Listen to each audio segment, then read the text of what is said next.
জি ধন্যবাদ। যেমনটি বলছিলেন, ভোলার মেঘনা এবং তেঁতুলিয়া নদীতে ধরা পড়ছে ঝাঁকে ঝাঁকে ইলিশ।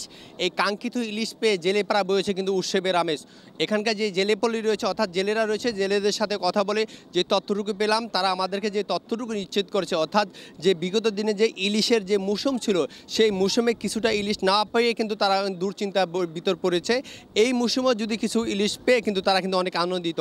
তাদের দাবি হচ্ছে, যদি এই কিছুটা যে ইলিশ যদি পায়, সামনে যে বিগত দিনে যে ক্ষতিগ্রস্ত হয়েছে, অর্থাৎ যে ব্যাংকের ঋণ এনজিওর এবং অপরদিকে হচ্ছে যে বিভিন্ন সংস্থা থেকে যে ঋণগ্রস্ত হয়েছে, তারা কিছুটা পুষে নিতে পারবে। অপরদিকে হচ্ছে মৎস্য বিভাগের সাথে কথা বলেছি, মৎস্য বিভাগের কাছ থেকে যে আমরা তথ্যটুকু পেয়েছি, তারা আমাদেরকে জানিয়েছে, অর্থাৎ বৃষ্টিপাত এবং অতি জোয়ারের কারণে কিছুটা ইলিশ দেখা দিচ্ছে।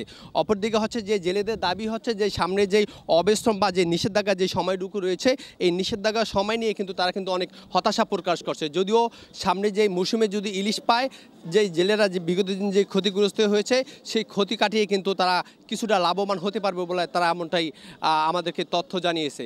এই ছিল ভোলা থেকে ইলিশ নিয়ে সর্বশেষ তথ্য।